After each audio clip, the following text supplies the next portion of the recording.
Well, hello, and welcome to another edition of Becoming a Gibborim. I've got linen bandages on my hands, y'all, which means I'm supercharged with enthusiasm. Seriously. I got my hand caught in a rat trap. A nice big rat trap. A rat trap with spikes in it. It was one of my own homemade designs. I think you can probably see this rat trap with the giant dead mouse in it in episode Freedom Road. It wasn't really an episode. I think it was just called Freedom Road.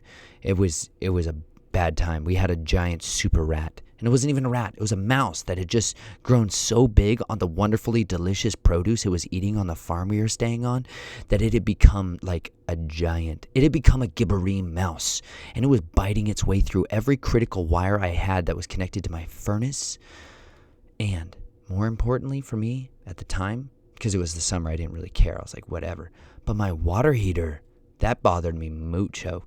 That being said, I drove nails right through the bottom of this rat trap, and I killed that guy. Second night I put it out. Well, then I tried to set that same rat trap out the other day, and you know what happened? Rat trapped me. You know what that feels like? Absolutely horrible. Spikes went into my knuckles. It was bad news bears, which means I'm not in great shape with my left hand. And I use my hands a lot. I'm a farmhand. I volunteer on farms, and I use these all day, every day. It was terrible. But don't worry, I got linen bandages.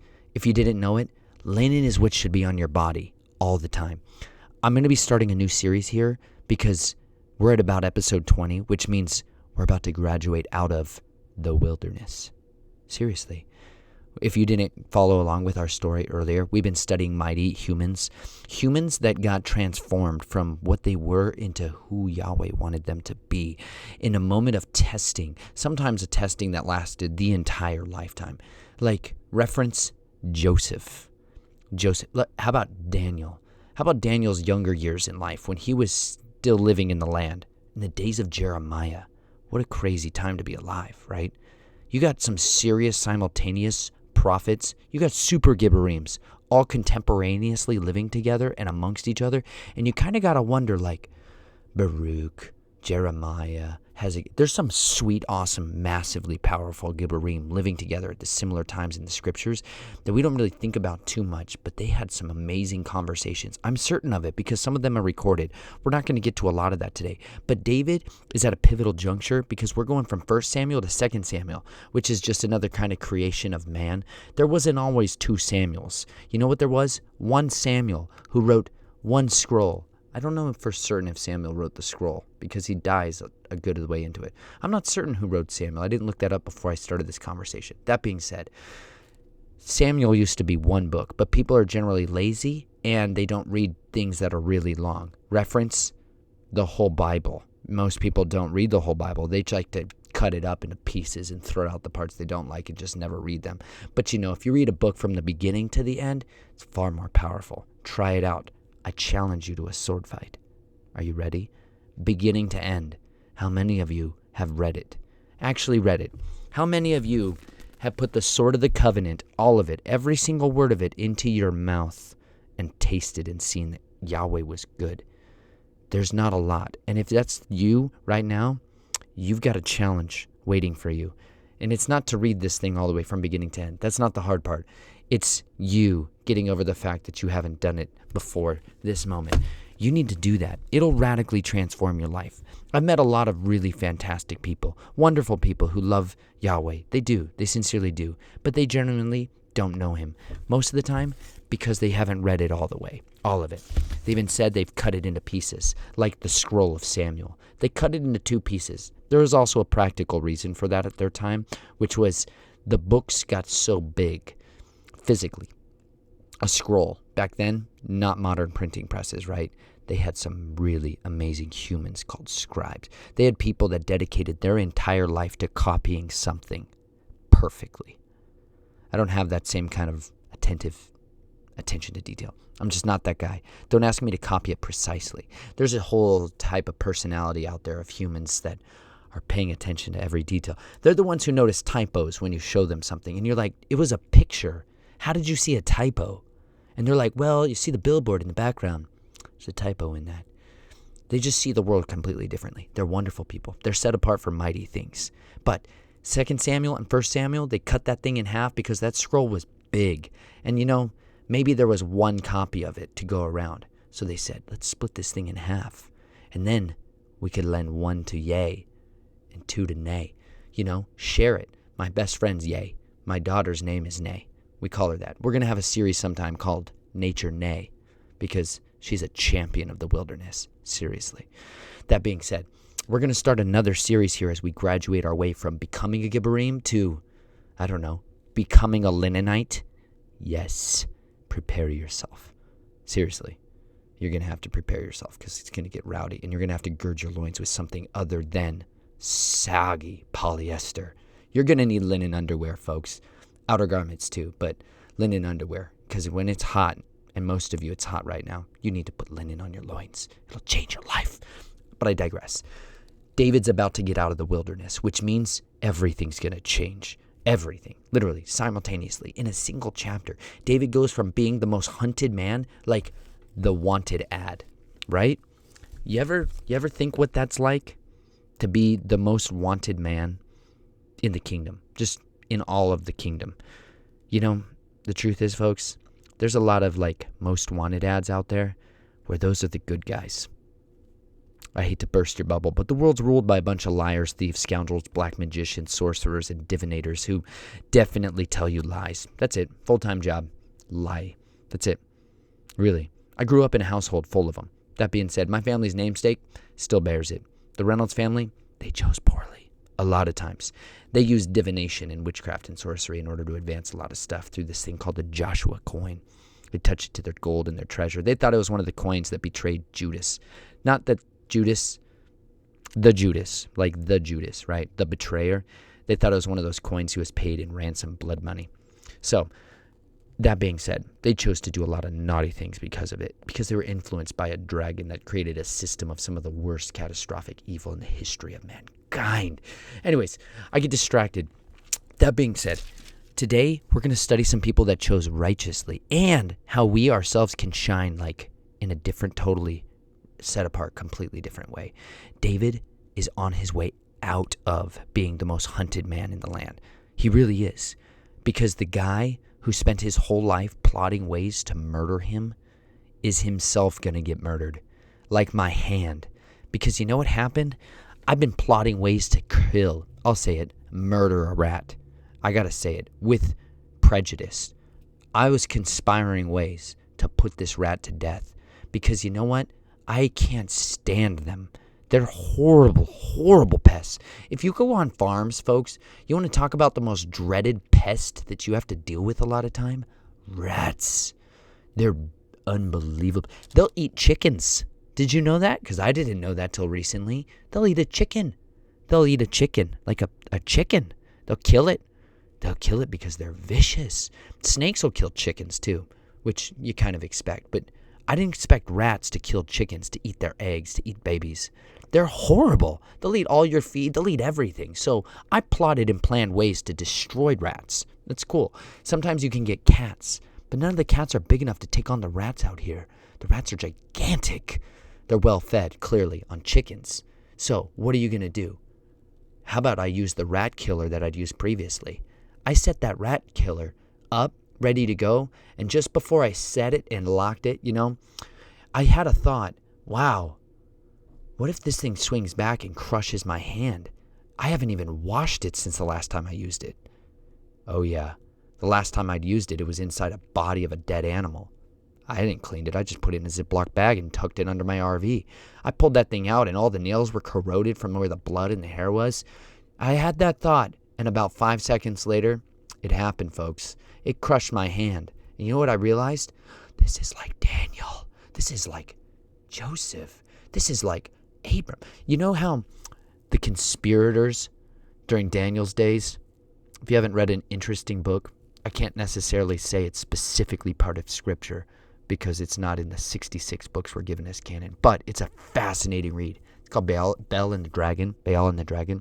It's like a 1.5-page read, and it gives a totally different perspective to some of the things that happened when Daniel got thrown into the lion's den. He killed their dragon. That's a specific dragon. If you look at my video titled poisoned by dragons. There's a picture. It's a pictographic depiction of the actual dragon that Daniel was supposed to have killed in there. I think I'm not going to say his name, but he had a name. And he was Baal's dragon, Marduk's dragon. And Nebuchadnezzar, the king Nebuchadnezzar, he built this giant structure, temple, called, and over it was the gates of Ishtar. You can see these. They have, of course, preserved these in a museum of deception, lies, and horrible sorcery in, wouldn't you know it, Berlin. The same place where the throne of Satan also is, folks. If you didn't know that, it's called Pergamon, the Throne of Pergamon. And it's this giant, unbelievable edifice of the temple from Pergamon. You can read about that in Revelation 2. How about we go there just for a moment? You know what? Let's stop bouncing around a little bit. But in the same, they have an island full of museums. If you didn't know what museums are, you need to find out what muses are. Muses are the gods that inspire people, the elohim, one of the spirits behind people. Because you're either under the spirit of the influence of the Holy Spirit, the set-apart spirit, the Ruach HaKodesh. You're either under the influence of that or you're under the influence of the spirits of the gods. True story. There's no original thought, folks. I know you think you're totally one of a kind, but the spirits that inspire us are old. They've been around a long time. They're immortals. They're created. They had a beginning, but they don't die, right? And so they just keep living. Muses are what give people inspiration. Museums are places where they catalog that and try to transfer those spiritual influences into your mind through, idols, temples, altars, the same stuff. You go and worship it. You pay your money, your hard-earned money, to go worship the same kind of stuff, right? Think about that. Anyways, that's a little bit of a sidetrack. Let's just check this out for a moment before we dive into Peter and Samuel and Daniel, apparently. Revelation 2. I've read this a little bit before, y'all, but now it's the time. Are you ready for this? I wasn't planning on going here, but I think I should. You ready? Hold on. Because I was studying Pergamon for a while, you guys. I've talked about it a few times. Oh, yes, you ready? Now, and the angel, this is Revelation 2, verse 12. And to the angel of the church in Pergamon, write, the one who has the sharp two-edged sword, say this, I know where you dwell, where Satan's throne is, and you hold fast my name, and did not deny my faith, even in the days of Antipas, my witness, my faithful one who was killed among you, where Satan dwells.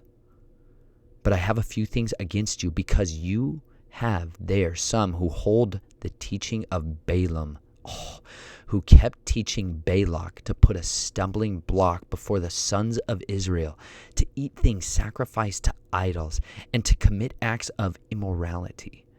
So you also have some in the same way who hold the teaching of the Nicolaitans. That's the Gnostics, y'all. And our church is full of it right now. Bursting at the seams with nonsense Gnosticism. Anyways, therefore, repent, or else I am coming to you quickly, and I will make war against them with the sword of my mouth. He who has an ear to hear, let him hear what the Spirit says to the churches. To him who overcomes, to him I will give some of the hidden manna, and I will give him a white stone, and a new name written on the stone which no one knows, but he who receives it. Lots going on there. Okay, first of all, Pergamum, it's a place. You could go there with your body instead of just your computer. But until that time, that you can travel freely about your person, you can go and visit the Throne of Pergamon, where Satan dwelled at the time of this writing, by the way, because he's an entity as much as he's a character. He's Hasatan, right? The accuser. But there's also like an embodiment of that character figure. We don't bring railing accusations against him, right? Let's read Jude to understand some of our spiritual rules of engagement. They're called your ROE. If you're going into battle, you need to know what are the rules of engagement. One of them is we don't blaspheme them, we don't mock them, we don't belittle them, we don't revile them, right? We don't lift up an accusation against them. The supra great, mighty Gibborim angel of angels who will have the power over the dragon, he didn't even do it. He appealed to his authority in order to do that. He was an angel under authority when he contended with the devil. That's why he won, by the way.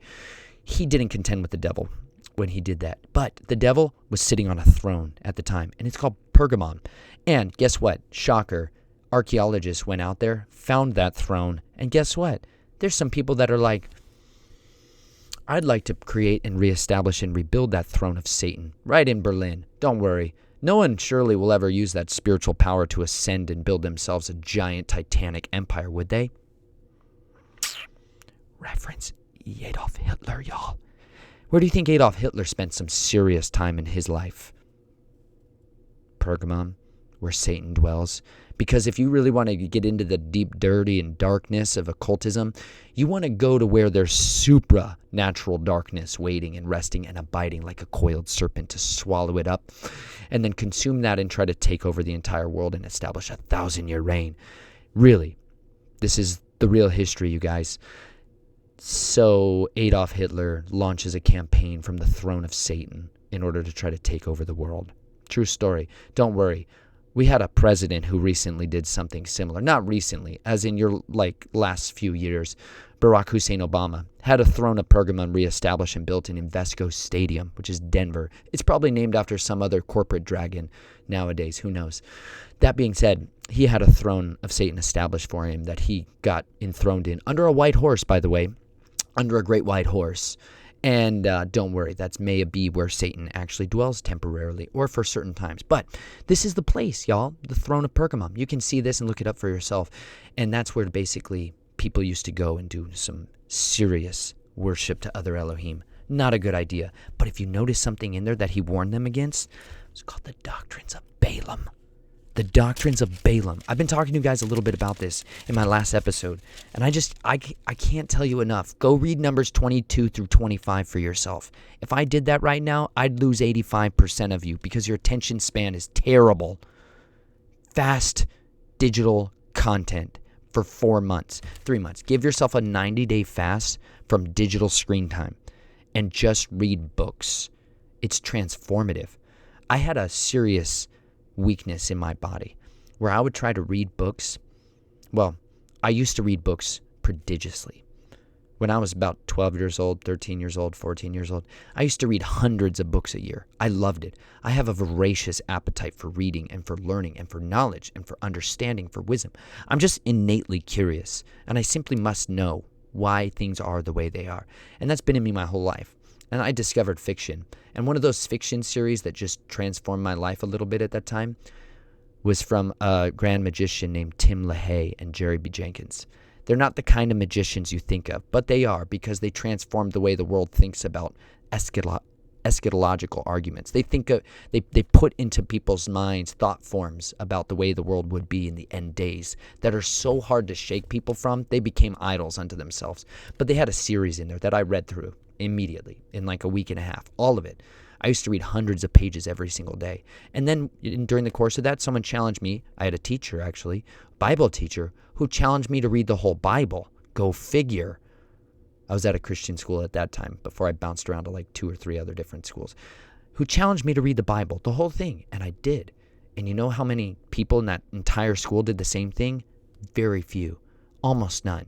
But I had this incredible appetite for learning and reading at the time. But then something else happened soon after that. It was called television.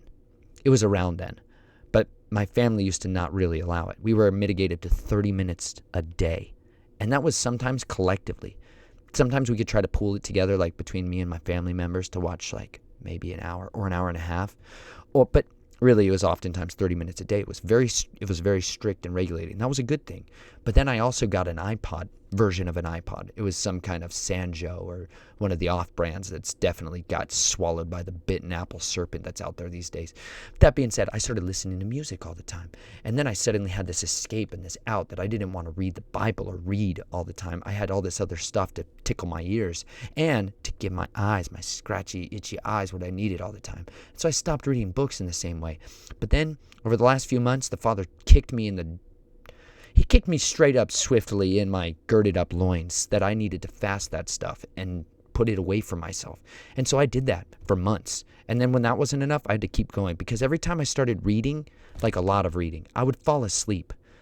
Like I couldn't read, like endlessly read like I used to.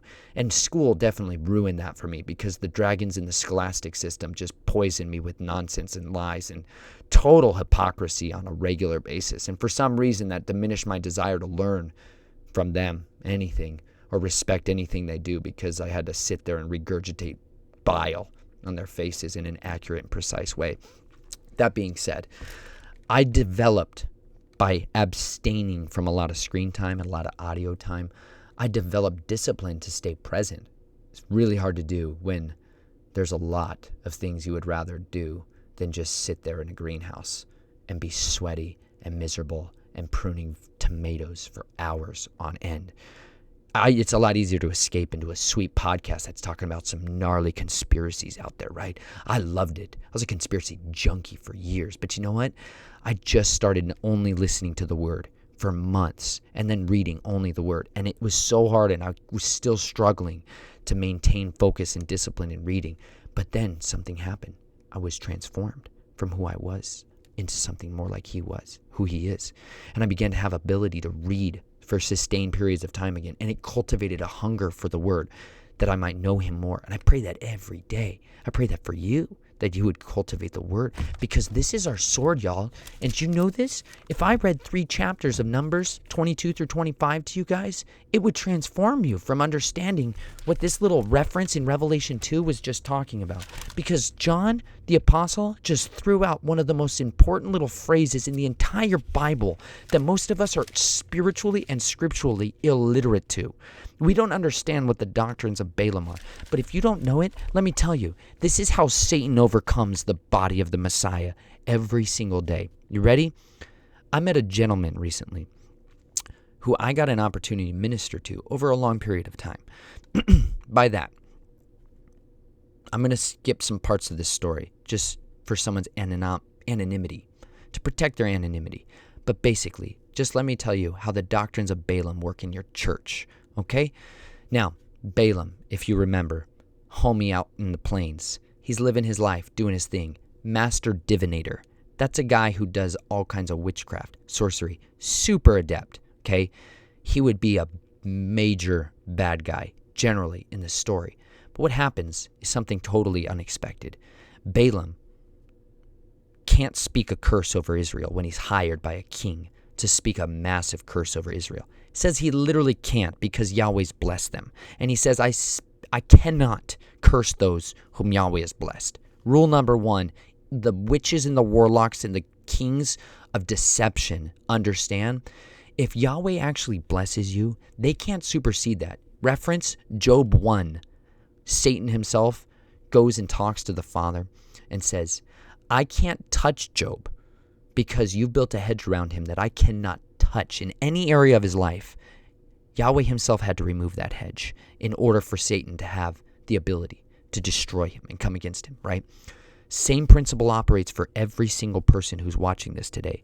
If you walk in righteousness, if you understand the authority by which you have been called, if you begin to walk in humility and obedience and seek to be a peacemaker, if you begin to be meek and broken and contrite heart, if you begin to expel with violence the spiritual strongholds the enemy has laid up inside you, if you begin to become transformed from the renewing of your mind, all of these practices, if you take action on that, it will build a hedge of protection around you.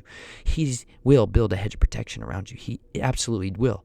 That being said, the way that you could compromise that was by what Balaam did. Balaam was like, I can't get these people to get cursed. And you know what? The king, he's offering me a sweet deal right now that I just don't think I can pass up. So you know what? I'm going to strategize like a good tactician, how to destroy Israel. And he realized something. If you could get Israel to transgress, if you could get Israel to compromise, Yahweh himself would destroy them. Yahweh himself would curse them. And then nobody would have to lift a finger against them, because Yahweh would do the burning and destruction. And that's what he did. And so what he did there, he tells you a little bit in Revelation 2, because Revelation 20 or Numbers 25 just kind of drops you in the middle of this story where suddenly the Midianite women are seducing the Israelites. And you're like, what? What's going on here? And then the men are seducing by Baal Peor, which is definitely the most dirty, nasty style of sexual immorality, worshiping of many holes. Nasty. It's basically like what most Freemasonic cults like to do with each other. Men in cults like to do to each other. It's bad, bros. That being said, I'll keep it PG-13-ish, right? Because the Bible's R-rated. You should read it all the time. Anyways, if he referenced, he said, I put a few things against you because you have there some who hold the teaching of Balaam, who kept teaching Balak to put a stumbling block before the sons of Israel, to eat things sacrificed to idols, and to commit acts of immorality. That's a super nice way of saying some super XXX rated bad stuff that was going on that they got the people to compromise through. And you know what? People still do it today, because I just got to talk to this guy who explained to me how he was raised in kind of a broken home. Let's just put it that way. Raised by not a father or mother figure.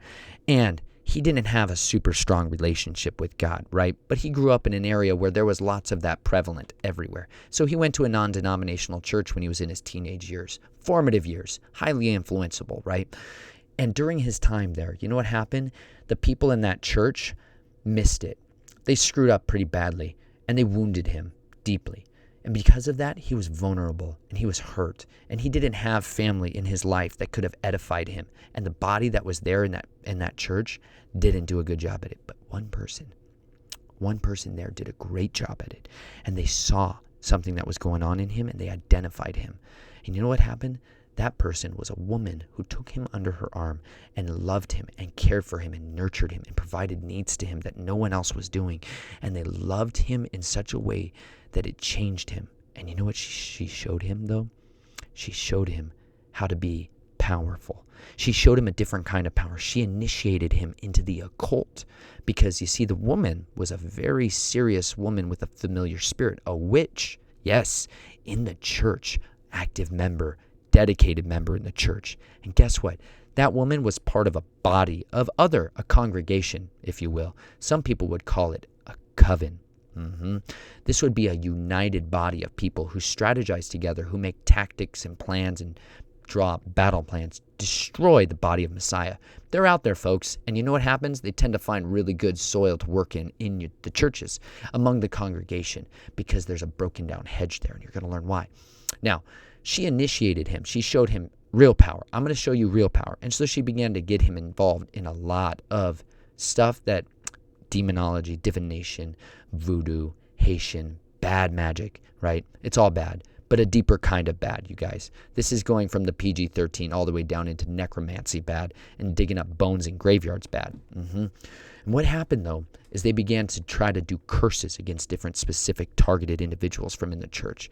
And what would happen is they would discover some of these people had a hedge of protection around them. And he said it was like a wall of fire that they couldn't get through. Their spirits, their demons, their familiars couldn't penetrate it. They couldn't go after it. And what they realized was, you know what you got to do? You got to go and become really good friends with those same targeted people. And so they would send in specific people who would be able to minister to those other people by becoming friends with maybe the pastor or a deacon or a bishop or somebody who was highly influential in the church.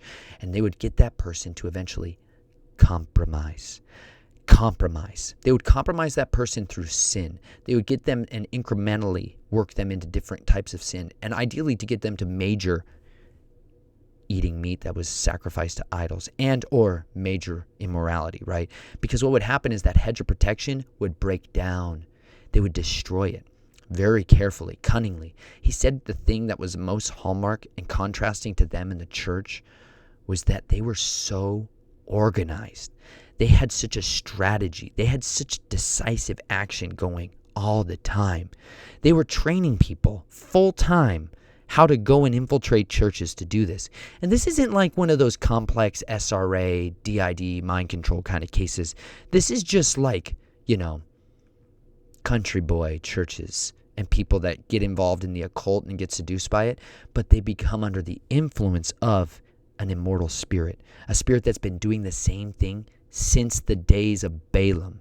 Do you understand? These same spirits that used to operate when Balaam was around to strategize ways to destroy Israel are still around. It's true. until their appointed time. They're still around, y'all. And their influence, if it's not bound and constrained and restrained by people walking in righteousness and holiness and taking authority and tearing down those strongholds and contending with the powers of darkness by the power and the authority of the name which is above every name, if they're not doing that, their kingdom's growing, y'all, and it festers like a cancer under the surface and inside your own body until it rips it apart at a moment of its own choosing. That's so strategic, right? That's so calculated and cunning. She was there in that church so that she could specifically look for people who had these marks of wounds on them, so that then she could recruit them and add them into the occult. It's brilliant, right? We should be full-time recruiters in their camps. That's my approach right now, if you haven't noticed. I would like us to be full-time recruiting. You know who I want to recruit in that story more than anybody ever? That woman. Think about how she's the Gibborim bad guy in the story, right? She's like Jezebel, basically, in some serious ways. She's fully embraced it. But she would make a mighty one for the kingdom of heaven, right? How many believers are that dedicated to recruiting? Like, I'll be honest, I spent a good long time, still am, part of a company that's all about recruiting. But I don't really recruit actively frontline for it, for some other kinds of things. That being said, I spent a long time studying the powers and how to try to make recruits, right? I was recruited in the military by a full-time recruiter. It's the one job they say in the Army that you can get fired for not doing right. You can make bombs for a living in the Army, and if you screw it up and kill a bunch of people, they give you medals. If you screw it up the other way and kill a bunch of your buddies, you generally still get medals. They're not good medals, right? Because you get shrapnel and then you die. You'll get that later. But that being said, recruiters was the job that if you didn't meet a quota a lot of times, they could literally kick you straight out, son. And they would threaten people like that. And so they were serious frontline recruiting, majorly. And they're good at it, man. They've got this whole entire propaganda arm to the United States military that's incredible. You know what their main tool for that wand that they use to cast that spell for all of us is? Disney. Sir Walt himself. That gentleman, right? Yeah. And, of course, your Hollywood lovelies like J.J. Abrams. He's a massive recruiter for the United States military. His films show you the sweetest, most awesome military action happening with massive explosions and cool weapons and amazing tactics. And yeah, that's a recruitment film, son. Get after it.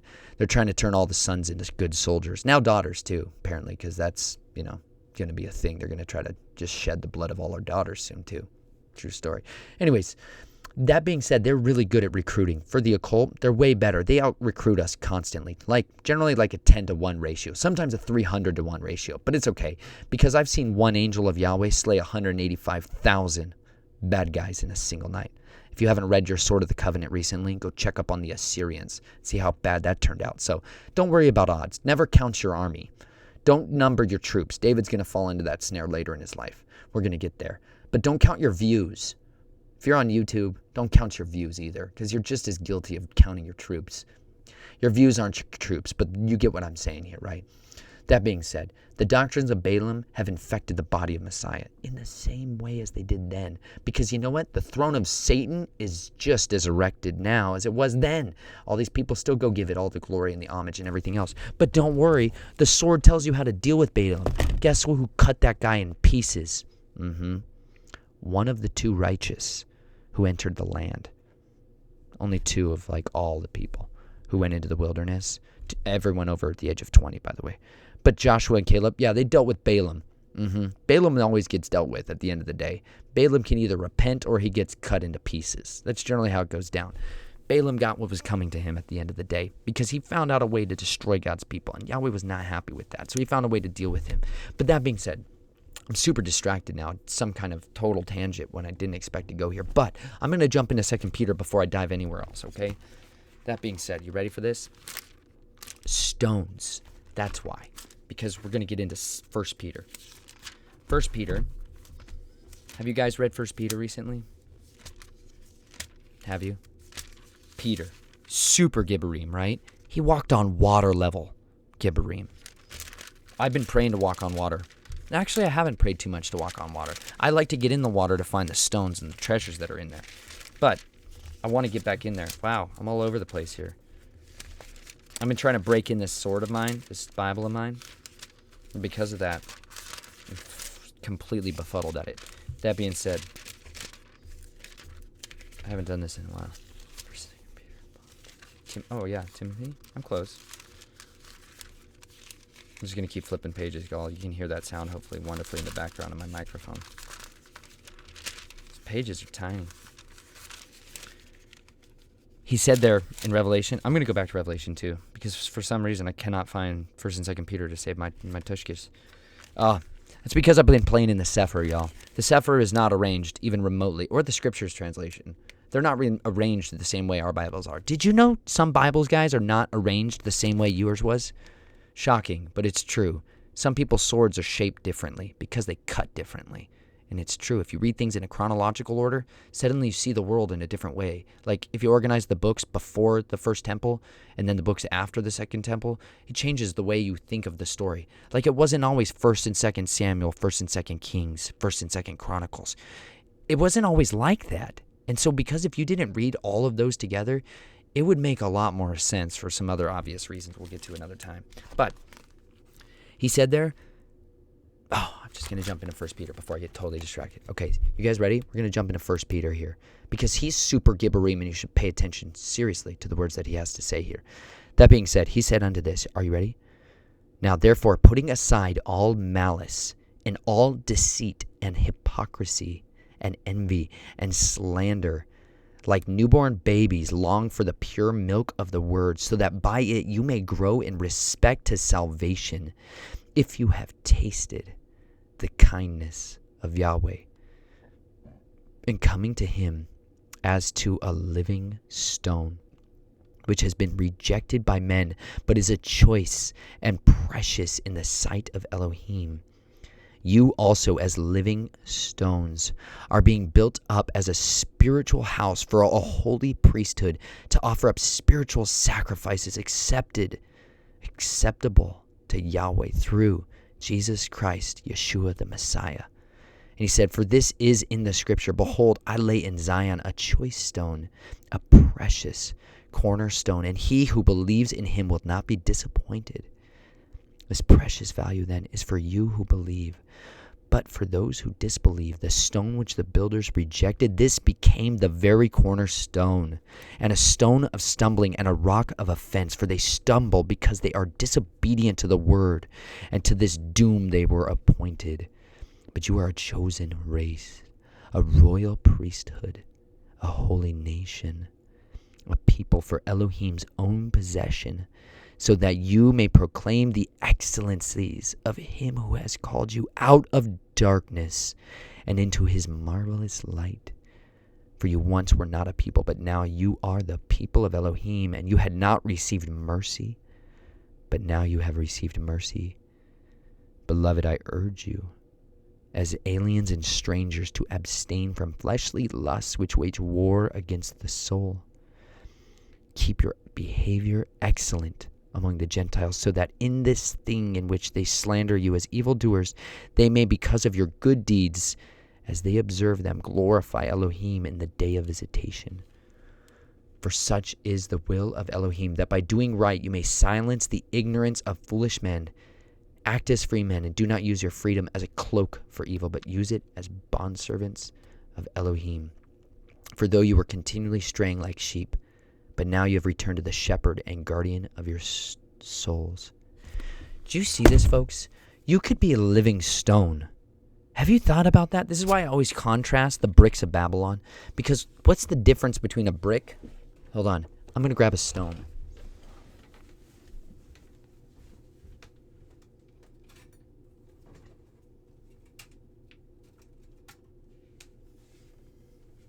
Or a few. Hang tight, y'all. It'll be worth it. Trust me. I'm about to teach you that stones can tell a testimony. Okay. You ready for this?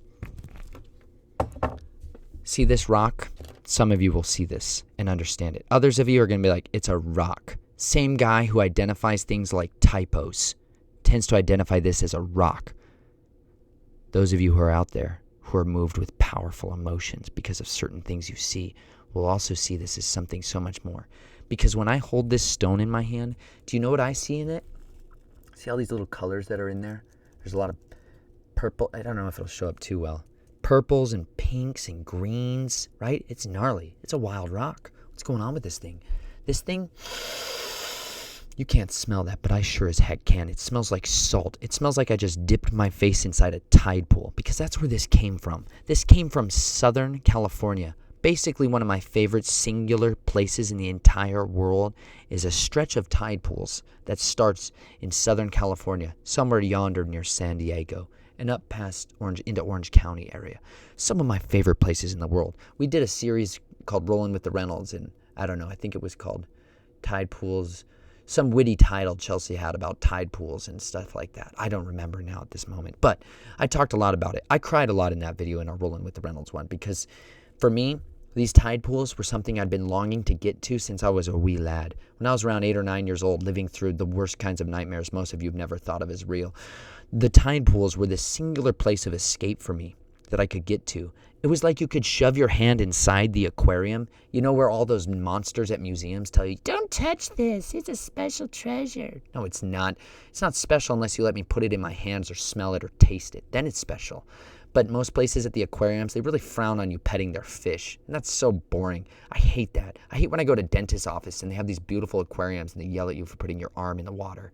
They're like, you're going to clog our filter. No, you're not. Your poison chlorinated, fluoridated water's clogging your filter. Anyways, these rocks, for me, I wanted to get back there my whole life. I made it an idol, frankly, I'll admit to you guys, that I would be so happy and content if I could just get back to those tide pools. And then he took me back there, and you know what happened? I was still just as discontent and miserable, even though I got to do the thing I'd been hoping for all those years. And so you know what this is for me? This is a stone of testimony that I took out of one of those tide pools for me to remember. Don't worship the tide pool, right? None of it's going to heal me. The tide pool didn't heal me this time. It didn't heal me when I was 8 years old and trying not to die. It didn't heal me then. But you know what it did? It nurtured my weary soul. It did. It was like a good supplement. It was like the milk that nourished me just enough to get to the next age in my life where I should have gotten into the meat, but I didn't. This I still went to when I was 29 years old, 30 years old. I went chasing the milk again, and I discovered that it still tasted like milk. It was wonderful, delicious, nourishing, but it didn't give me the vigor, that piss and vinegar I needed to go be a serious warrior who kick in doors and saw down the enemy with serrated blades. It didn't give me that. It gave me disappointment because I made this into an idol. That being said, this is a different rock. And the testimony on this, I'm not going to share with you yet because it's too early and you're just not quite ready. Becoming the Linenite series, we'll have that one. But you know what I can do with these? These are all unique, living stones, right?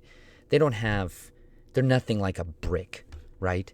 What's a brick got to tell you about its testimony? Absolutely nothing other than maybe the stamp of the name of the guy who made it.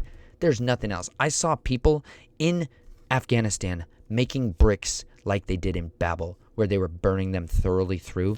I saw houses that they built over there. There was an international aid agency who got a bunch of money from Australia, and they built a village of people that were living in tents, and they said, hey, y'all are living in tents. Let's help you. We'll give you houses made of bricks. They'll be amazing. You guys can live in them. We'll make it into a little neighborhood-like shape, because we know better. Y'all living in tents, you poor people. Let us help you. Yahoos. You ready for this? So they did. They spent literally millions of dollars, millions, plus sign, multiple 7 figures here, building them a tiny little town. And you know what was so wonderful? They gave them all their own little house. Isn't that kind? They gave them it with bricks. Bricks, amazing, right? You could build a nice little town for those people. You know what kind of bricks they chose? Bricks that were not burned thoroughly in an oven. And so those bricks definitely dissolved themselves away in the rains. Afghanistan, a lot of it, it's a desert, but it still rains. And it literally dissolved the city away. Millions of dollars, worthless. They moved back into their tents. True story. That being said, bricks are good for building cities if you burn them thoroughly. And Babylon loves bricks. And the goal of Balaam, his doctrines, is to convert you into a brick. Yep. The dragon, Hasatan, his goal is to convert all of us into bricks, to rebuild a new tower for his incarnate one who will ascend and try to do the same kind of things that Nimrod, the rebel, the king of the east, who built Shinar and led all mankind in a single mind, a single tongue, and a single vision and purpose. Yeah, he turns everyone into bricks to try to just plug and play them. You know what you can do with a brick that you can't do with a rock? You can replace a brick with another brick when one breaks, and it doesn't matter at all. You ever worked at a job where you realized you were a brick? I did. Most of them. I realized really quickly when I was in the mental health field where I was saving lives, literally, physically stopping human beings from killing themselves. We had children at this mental health center I write about a little bit in the book, Snatched from the Flames. We had children in the act of trying to murder themselves, like slicing their veins open, true story, like bleeding out. And they would break Pyrex, but they would do all kinds of stuff. I won't go into too much detail, hang themselves. They would try to kill themselves at times or kill each other. There was other times like that. And so we would physically intervene sometimes. Though that was not ideal, but we had to sometimes because we didn't have chemical restraints. So that being said, I was literally saving lives at times at my job. And what I learned really quickly was that I was the most replaceable brick in the system ever. And then I went to a different job where it was the same story. And then my wife worked in a job where she was a nurse, a hero. Everyone's hero worshiping the nurses. They don't care at all, even a little bit, because you're working for brick systems. You work in the furnaces of Nimrod still in Babel. And they just replace you with another brick. They don't really care in almost any of these systems. Even the ones that operate under a Christian model, more often than not. They still operate under the kingdom of darkness's idea of brick building. But you know what you can't replace this with? Anything like it. There is not any other rock like this. This one is mine. There are many rocks like this out there, but this one is mine. There's not a single other rock that's just like this. You know why? Because it's got this little squiggly here. That. You see that little shape there? To me, that shape makes this rock one of my favorites ever. Why? Because I stinking like that. I don't care. It's amazing, and it's totally unique. And on the bricks, they're never like that. But Balaam wants to build bricks, and so he's got to curse you all with anything he can to seduce you into sin, lascivious living. Yeah, it's true, because then Yahweh himself will curse you and destroy you and blot your name out from the earth. Really? And that's a good strategy. If you were the enemy, wouldn't that be a good tactic? But Yahweh says, come on, let's read. How do we conquer Balaam's doctrines? First of all, you get rid of the Nicolaitans. Get rid of your Gnosticism. Get rid of your apostolic sucking, spirit soaking nonsense Gnosticism that's ensnaring so many of you guys, like 1,000 points of light. Have you guys heard any sermons recently where there's some big name churches out there referencing the 1,000 points of lights or the angel in the whirlwind? That's Metatron. Not Megatron. That's the other transformer that, like I said earlier, J.J. Abrams is being used as a magician to poison all your minds. He used the story from 2nd Enoch and 3rd Enoch, naughty books, written by Enoch the evil, son of Cain, to teach people the path of apotheosis or becoming a god. Anyways, J.J. Abrams is trying to do the same thing with your children by worshiping transformers, one of them named Megatron. Well, I'm going to stop now on those tirades. That being said, Balaam. I got a little sidetracked in there. We got a way to get away from the Nicolaitans, y'all. If you don't know who the Nicolaitans are, do some of your own research and study. Anyways, he said here, are you ready for this? Therefore, repent. That's rule number one. Rule number one to conquer Balaam, to conquer the throne of, to conquer Hasatan. Repent. Turn from that direction which you have been going all these times. Turn and go a different direction. Therefore, or else, yikes, let's just think about a threat. I am coming to you quickly, and I will make war against them with the sword of my mouth. He says unto them, hold fast my name. Do not deny my faith. Oh my gosh. And he says, he who has an ear to hear, let him hear what the Spirit says to the churches. To he who overcomes, I will give him a white stone and a new name written on the stone, which no one knows but he who receives it.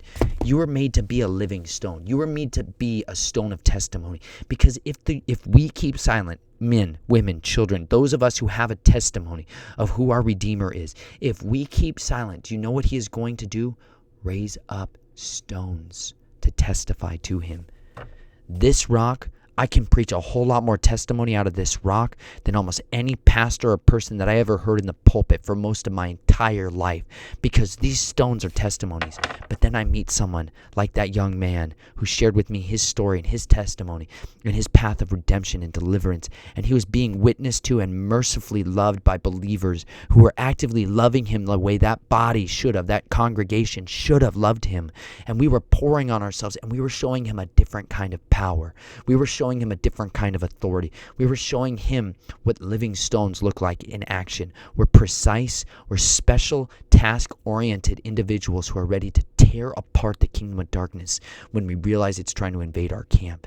Do you see the difference? Joshua and Caleb took violently the kingdom that was there before them. And you know who they rooted out of that land? They didn't leave in there a nest for him. Balaam. They rooted him out.